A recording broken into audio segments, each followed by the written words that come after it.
Hello everyone, कैसे हो आप सब। उम्मीद करता हूँ आप सब लोग स्वस्थ होंगे, मस्त होंगे और मज़े से पढ़ाई कर रहे होंगे। तो चलिए शुरू करते हैं बिना टाइम वेस्ट किए। आज का टॉपिक रिप्रोडक्टिव हेल्थ, जिसमें हम सबसे पहले कुछ ईयर्स की और कुछ फुल फॉर्म्स की बात कर लेते हैं। इंडिया इनिशिएटेड फैमिली प्रोग्राम इन, इंडिया ने सबसे पहले फैमिली प्रोग्राम कब स्टार्ट किया?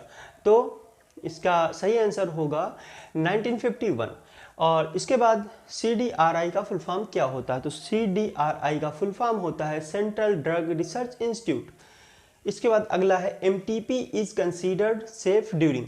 MTP जो होता है यह किस ड्यूरेशन में सेफ होता है? तो फर्स्ट ट्राइमेस्टर में MTP जो होता है सेफ होता है। Government of India legalised MTP इन 1971। जो इंडिया की गवर्नमेंट है इसने MTP को लीगलाइज किया 1971 में।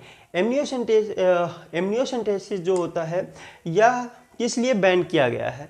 तो यह बैन किया गया है सेक्स डिटर्मिनेशन के लिए। इन MC डेज 10 to 70 आर, जो मेंस्ट्रुअल साइकिल होती है इसमें 10 से 17 डेज को हम क्या बोलते हैं? तो हम उसे बोलते हैं फर्टाइल पीरियड। इसके बाद हम बात करते हैं स्टरलाइजेशन ऑफ, जो मेल में जो स्टरलाइजेशन होता है उसे हम वैसेक्टोमी बोलते हैं और जो फीमेल में होता है उसे हम ट्यूबेक्टोमी बोलते हैं। RCH का फुल फॉर्म क्या है? तो RCH का फुल फॉर्म है reproductive and child health care. इसके बाद बात करते हैं ओरल पिल्स जो होती हैं इनहिबिट जो करती हैं, जो ओरल पिल्स जो हम खाते हैं वह किसे इनहिबिट करती हैं? तो इनहिबिट करती हैं ओवुलेशन और इम्प्लांटेशन को। इसके बाद हम बात करते हैं वंस अ वीक ओरल पिल। ऐसी कौन सी ओरल पिल है जिसे हम हफ्ते में एक बार लेते हैं? तो वो है सहेली। इसके बाद हम आयोडीज की कुछ बात कर लेते हैं। तो जो नॉन मेडिकेटेड आयोडीज होती हैं इनका क्या वर्क होता है? तो इनका वर्क होता है जो फाइगोसाइटोसिस होता है स्पर्म का, इसको इंक्रीज कर देती हैं। और नॉन मेडिकेटेड जो आयोडीज होती हैं वो है कौन सी? तो है लिपिस लूप।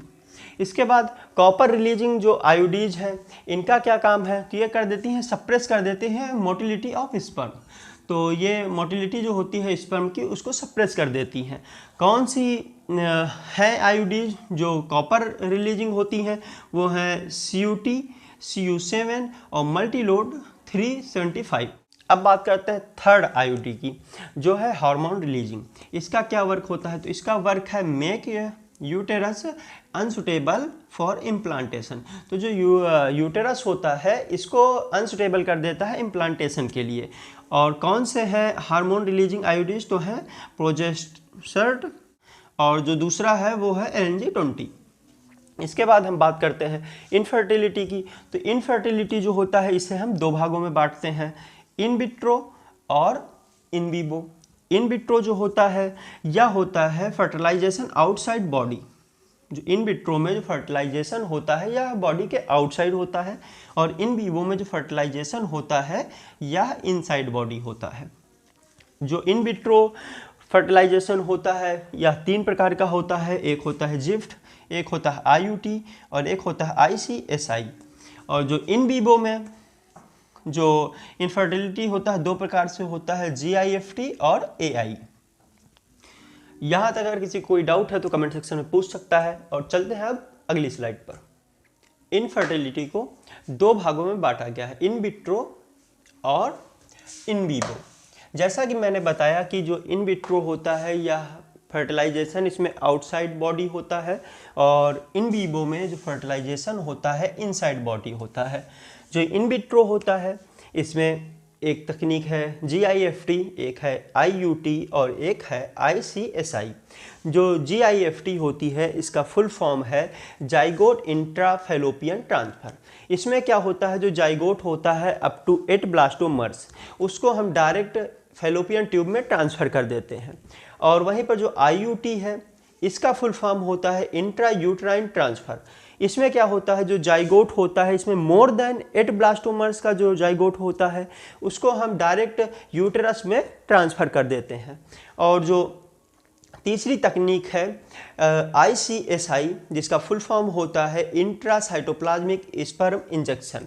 इसमें क्या करते हैं, जो स्पर्म होता है उसको हम इंजेक्ट करते हैं ओवम के साइटोप्लाज्म में, साइटोप्लाज्म ऑफ ओवम।